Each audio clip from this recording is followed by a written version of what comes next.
Hello students, हम मनु श्रीवास्तव स्वागत करते हैं आपका सिलेक्शन नाम पर। और जैसा कि आपको पता है कि इस समय हम लोग सिनोनिम की 2020 सीरीज सॉर्ट आउट कर रहे हैं, तो चलिए फिर देखते हैं कि आज वो कौन से 20 सिनोनिम्स हैं जो हम कंप्लीट करने वाले हैं। यहां पर है एलिगेंट। अब एलिगेंट का मतलब क्या होता है? एलिगेंट का मतलब होता है जिसमें सुंदरता, सादगी, मर्यादा, डिसिप्लिन सब शामिल हो। तो ऐसे ही इसी शब्द को हम बोलते हैं ग्रेसफुल। क्या बोलते हैं? ग्रेसफुल। तो यहां पर ऑप्शन हमारा बी वाला बिल्कुल सही हो जाएगा, ग्रेसफुल। तो चलिए फिर देखते हैं कि इसके आंसर क्या क्या आने वाले हैं। देखिए आंसर आ गया ग्रेसफुल, मूविंग और looking in a beautiful and elegant way. सुंदर, सुशोभित। एलिगेंट के लिए sophisticated, classy. Stylish and beautiful in a simple and redefined way. ठीक है। उसके बाद है माइटी। माइटी का मतलब होता है ताकतवर। कल भी अपन ने पढ़ा था ब्रॉनी। तो इन्फ्लुएंशियल या ब्रॉनी, एक्सट्रीमली स्ट्रॉन्ग और पावरफुल, जैसे हमने बाहुबली आपको बताया था। नेक्स्ट है अगली। अगली का मतलब होता है कुरूप, भद्दा, जिसे देख के घिन आए। तो डिसप्लीजिंग, ऑफुल, अनअट्रैक्टिव और अनप्लीजेंट इन अपीयरेंस। उसके बाद है थ्रिफ्टी। थ्रिफ्टी का मतलब होता है जो बहुत सोच समझ के पैसा खर्च करे। ठीक है, उसे हम बोलते हैं मितव्ययी। तो इकोनॉमिकल या frugal, being careful and efficient with money and resources. ठीक, चलिए आगे बढ़ते हैं। एरुडाइट। ठीक है, so what is the mean of erudite? Erudite का मतलब होता है बड़ा ही नॉलेजेबल पर्सन। जी हाँ, बहुत ही विद्वान व्यक्ति को हम एरुडाइट बोलते हैं। तो यहाँ पर आपको वर्ड दिख गया होगा कि यहाँ पर आ गया है नॉलेजेबल। जी हाँ, नॉलेजेबल ही इसका सही आंसर आने वाला है। तो फिर देखते हैं। नॉलेजेबल, देखिए having a lot of knowledge, जानकार। उसके बाद एरुडाइट। एरुडाइट के लिए लर्नेड और स्कॉलर दोनों वर्ड आ जाएंगे। हैविंग और शोइंग ग्रेट नॉलेज और लर्निंग। उसके बाद इग्नोरेंट। इग्नोरेंट का मतलब होता है अज्ञानी व्यक्ति, तो अनएजुकेटेड या अनलर्नेड पर्सन जिसे हम बोलेंगे। लैकिंग नॉलेज और अवेयरनेस इन जनरल। उसके बाद है नेव। नेव का मतलब होता है भोला वाला, सीधा साधा। तो इनोसेंट और immature, showing a lack of experience, sophistication और वर्ल्डली विजडम। ठीक, चलिए आगे बढ़ते हैं। कॉम्प्रीहेंड। ठीक है, कॉम्प्रीहेंड का मतलब होता है किसी चीज को समझना, उसका पालन करना, उसे अपने अंदर उतार लेना, ग्रैस्प कर लेना। तो यहाँ पे एसिमुलेट सही वर्ड आ रहा है। क्या आ रहा है? एसिमुलेट। एसिमुलेट का मतलब भी हो जाएगा मिल जाना, खो जाना उसी चीज में। तो ये बिल्कुल सही वर्ड आपके लिए आ जाएगा। देखिए assimilate, to take in and fully understand ideas और इन्फॉर्मेशन, आत्मसात करना। उसके बाद है कॉम्प्रीहेंड। कॉम्प्रीहेंड के लिए आएगा एप्रीहेंड और ग्रास्प, टू अंडरस्टैंड, फुली समझना।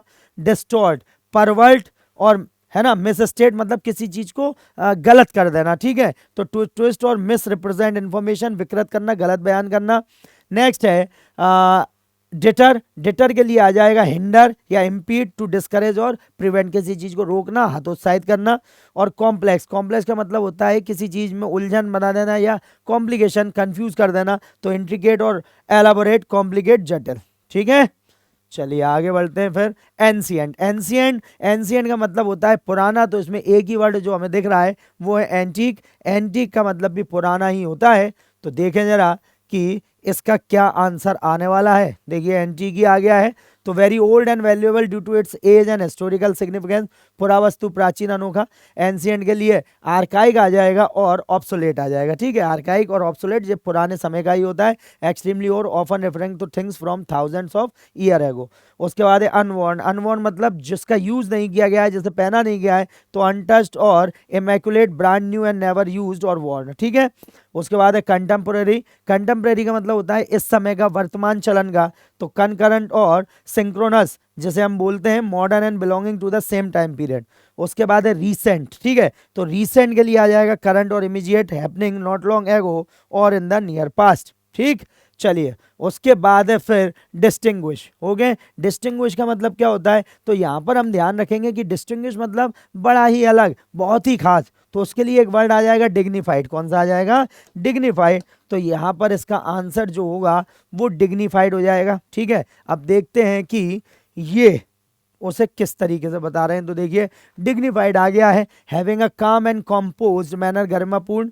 उसके बाद है डिस्टिंग्विश। तो डिस्टिंग्विश तो प्रोमिनेंट एंड इलस्ट्रियस है, recognised and respected for excellence और अचीवमेंट। उसके बाद है मिरर। ठीक है, मिरर का मतलब होता है प्रतिबिंबित। तो यहाँ पे इमिटेट करना या रिपीट करना, किसी चीज को दोहराना, सिमिलर और डुप्लीकेट। उसके बाद ड्रामेटिक। ड्रामेटिक का क्या मतलब है? इट इज कॉल्ड थिएट्रिकल और operatic, relating to characteristic of drama, नाटकीय।